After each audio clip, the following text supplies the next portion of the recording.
Buenas tardes, compañeros, doctor. Pertenezco al equipo número 4. A nosotros nos tocó el tema de tejido excitable enfocado a los nervios. Mi equipo está conformado por Manuel Alejandro Fraile Luna, Alejandro Lesier Pérez y su servidor, Carlos Ramírez de García. Pertenecemos al grupo de tercero B. Empezaré con una pequeña introducción al tema y abarcaré algunos subtemas de este tema. Como ya lo mencioné anteriormente, hablaremos sobre el tema tejido excitable enfocado a los nervios. Introducción. Bueno, principalmente tenemos que saber que la unidad básica de trabajo del sistema nervioso central, tanto como el periférico, es la célula nerviosa conocida como la neurona. Bueno, tenemos que saber que las neuronas se identifican como células excitables porque tienen la capacidad de ser excitadas eléctricamente, lo que conduce a la generación del potencial de acción. Es importante saber que las neuronas se presentan en muchas formas y tamaños diferentes, pero estas poseen características similares entre ellas, que son la capacidad de recibir, procesar, integrar y transmitir información desde fuentes externas y internas. La neurona. Bueno, la neurona es la unidad de trabajo básico del sistema nervioso. Una de las cosas principales de la neurona es el cuerpo celular, que es también conocido como el soma. Este contiene el núcleo, así como también dentro del núcleo contiene el material hereditario o también conocido como el ADN. Las neuronas tienen proyecciones salientes llamadas dendritas. Estas se puede observar son de color azul. Estas se extienden hacia afuera del cuerpo celular. Las dendritas se arborizan y así cumplen su papel en la recepción de entrada de señales, procesando la información y luego transmitiéndola al soma de la neurona. Las neuronas también se pueden clasificar. Existen tres tipos principales de neuronas, que son las unipolares, las bipolares y las multipolares. Las unipolares son las que tienen una proyección con diferentes segmentos. Las bipolares son aquellas que tienen dos proyecciones, una que lleva y otra que transmite información. Las multipolares es la que se ve más comúnmente, porque es la que tiene muchas dendritas. A continuación, les explicaré en qué consiste cada una de ellas y cómo se les conoce de otro nombre. Son tres tipos principales, que son las neuronas sensoriales, las neuronas motoras y las neuronas interneuronales. Bueno, las primeras, que son las neuronas sensoriales, estas conducen impulsos de los receptores hacia el cerebro y la médula espinal. Estos impulsos son informativos, como lo son la visión, el tacto y el dolor. Es importante saber que son bipolares. Las neuronas motoras. Estas principalmente conducen impulsos del cerebro a la médula espinal hacia los receptores, como lo son los músculos y las glándulas endócrinas. Es importante saber que son multipolares. También tenemos las interneuronales. Estas son células nerviosas multipolares cuyo cuerpo y procesos se ubican exclusivamente en el sistema nervioso central y en el cerebro.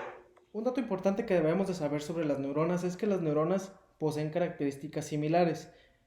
No importa que sean de diferente tipo de neuronas, siempre van a poseer características fundamentales, como lo es que siempre van a tener una región dendrítica donde se integran múltiples cambios potenciales, así como también un sitio donde se generan los potenciales de acción.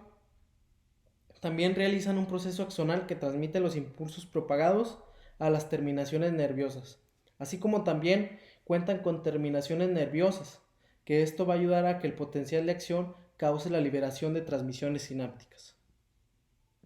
Ahora hablaremos sobre la excitación y conducción.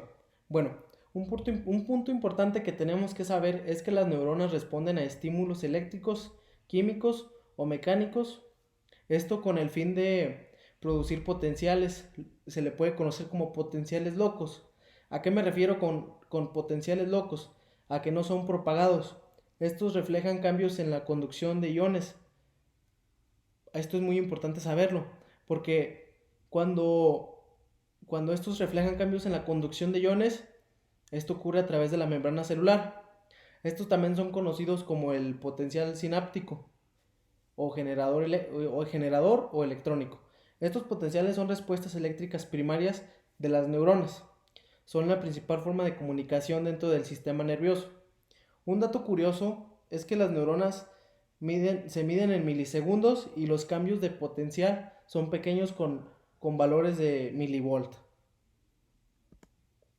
Ahora hablaremos sobre el potencial de la membrana. Bueno, el potencial de la membrana resulta de la separación de cargas positivas y negativas a través de la membrana. Bueno, en esta imagen podemos observar cómo ocurrió la separación de cargas positivas y cargas negativas a través de la membrana.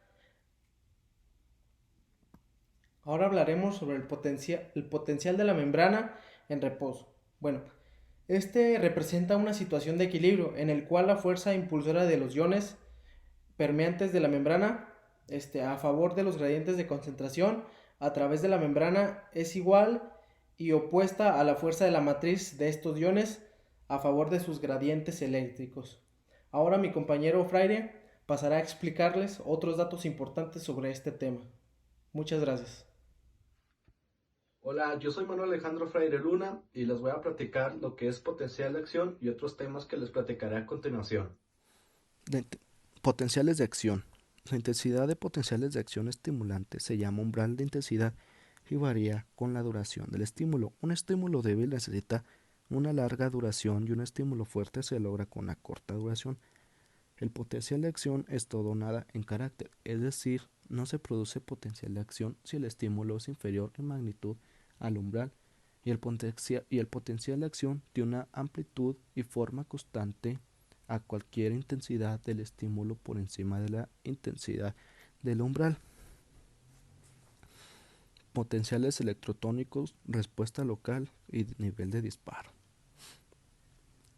Aunque los estímulos por debajo del umbral no producen un potencial de acción de propagación, tiene efecto en el potencial de membrana.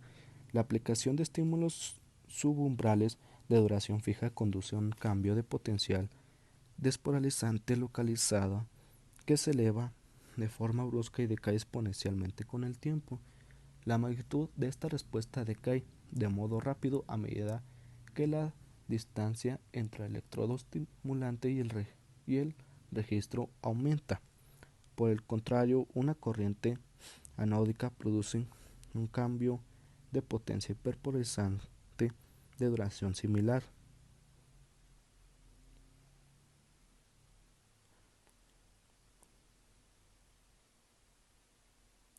Estos cambios de potencial son llamados potenciales electrotónicos.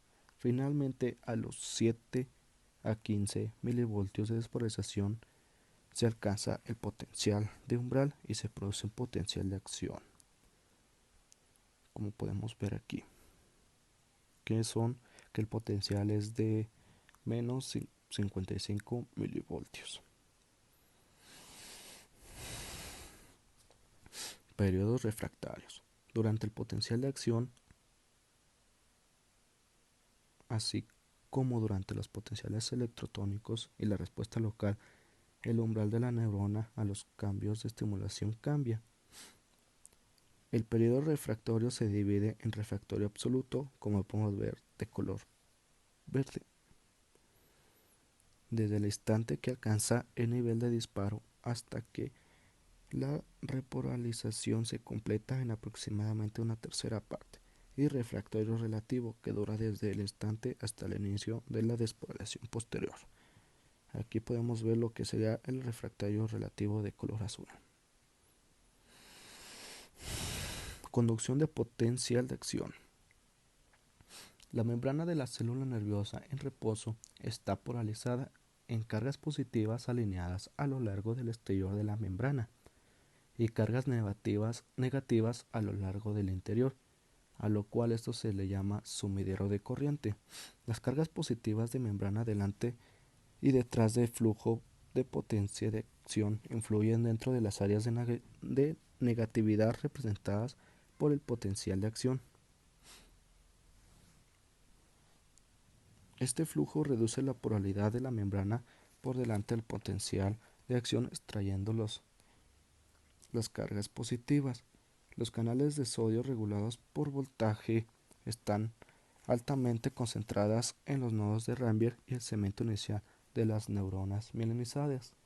Tal despolarización electrotónica inicia una respuesta local que cuando se alcanza el nivel de disparo se produce una respuesta propagada que en su turno despolariza electrotónicamente la membrana que está frente de ella. El número de canales de sodio por micrómetro cuadrado de membrana en las neuronas de mamíferos mielinizados es de 50 a 75 en el cuerpo de la célula, de 350 a 500 en el segmento inicial, menos de 25 en la superficie de la mielina, de 2000 a 12000 en los nodos de Rambier y 20 a 75 en los terminales de axón. A lo largo de los axones de las neuronas no mielinizadas, el número aproximadamente es de 110. La despolarización de axones mielinizadas viaja de un nodo de Rambier al siguiente con el sumidero de corriente en el nodo activo que sirve para despolarizar electrotónicamente el nodo por delante del potencial de acción hasta el nivel de disparo. Este salto de despolarización de nodo a nodo se llama conducción saltatorio. Es un proceso rápido que permite que los axones mielinizados conduzcan hasta 50 veces más rápido que las fibras no mielinizadas. Tipos de fibras nerviosas y sus funciones. Las fibras nerviosas de los mamíferos se dividen en grupos A, B y C, y el grupo A se subdivide en fibras alfa, beta, delta y gamma. Como podemos ver en el cuadro, se presentan los diversos tipos de fibras con sus diámetros, características y funciones. Aquí están los tipos, que está A alfa, A beta y sus funciones. La comparación de los déficits neurológicos producidos por el corte cuidadoso de la raíz dorsal y otros experimentos de corte neuronal con los cambios histológicos en los nervios permitió establecer las funciones y características histológicas de cada una de las familias de axones generadoras de los diversos picos de potenciales de acción. Los axones grandes se ocupan principalmente en la sensación propioceptiva, la función motora somática, el tacto consciente y la presión, mientras que los axones más pequeños ayudan en el dolor, las sensaciones de temperatura y en funciones automáticas. Aunque la clasificación de las letras se usa comúnmente para describir las fibras motoras, hay un sistema numérico, como podemos ver en esta tabla, que es 1A, 1B, 2, 3 y 4. Se utiliza para clasificar las fibras sensoriales, función de su diámetro de axón, axonal y velocidad de conducción. ¿Qué tal? Mi nombre es José Alejandro Lecie Pérez y soy el tercer integrante de este equipo. Del potencial de acción. Bueno, se dice que una membrana está polarizada cuando sus cargas positivas están alineadas. Esto quiere decir que tanto afuera es positivo como adentro es negativo. Una despolarización se lleva a cabo cuando hay un intercambio rápido, digamos, de estas dos cargas dentro y fuera de la membrana. Afuera se vuelve negativo y adentro se vuelve positivo. Esto lleva a una despolarización. Después tenemos los tipos de fibras y sus funciones. Las fibras nerviosas se dividen en grupos A, B y C. A se puede subdividir en fibras alfa, beta y gamma, de las cuales las más rápidas son las alfa y las beta. Después de un estímulo, hay un periodo de latencia antes del inicio del potencial de acción. Esto quiere decir que cuando hay un estímulo, antes de que vuelva a haber otro, hay una especie de intervalo de tiempo de milisegundos en los cuales no puede haber otro estímulo para que no haya una sobrecarga en el sistema nervioso. Bien, en general, cuanto mayor sea el diámetro de las fibras nerviosas dadas, mayor será la velocidad de conducción. ¿A qué me refiero con esto? Los axones grandes, cuyo diámetro es, en términos relativos, más grande que el promedio, tienen la función de la propiocepción, también la función motora somática, el tacto consciente y la presión, mientras que los axones cuyo diámetro es más pequeño ayudan con, por ejemplo, el dolor, sensaciones de temperatura y sobre todo la función autónoma. Ahora, en cuanto al transporte axonal. El transporte axonal hace referencia a aquellas proteínas que viajan dentro del axón hacia el soma o desde el soma. Esto es el ortogrado. Tiene lugar en los microtúbulos que están dentro del axón y se puede llevar de una manera anterograda, que es mediada por la quinesina, que es digamos el medio de transporte más rápido, llegando a una velocidad de 200 milímetros por día, y el retrógrado es mediado por la dineína, que es el transporte lento, que puede llegar de 0.5 a 10 milímetros por día, y es muy clara la diferencia de velocidad en estos dos tipos de transporte. Uno va del soma, va hacia el soma, y el otro viene desde el soma. Ahora, en cuanto a la glía. Las glías son células de sostén y se clasifican según su función.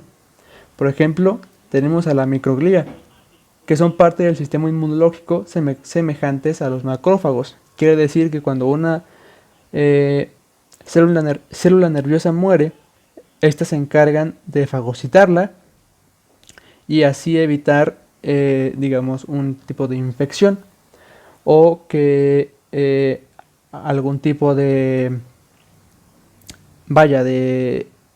infección que llegó a la neurona se propague a todas las demás.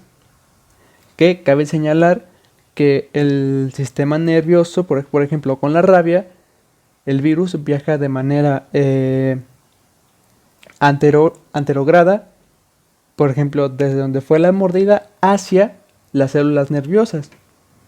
Después tenemos a los oligodendrocitos y las células de Schwann, que básicamente estas son los que envuelven a los axones en mielina para que puedan dar un transporte rápido.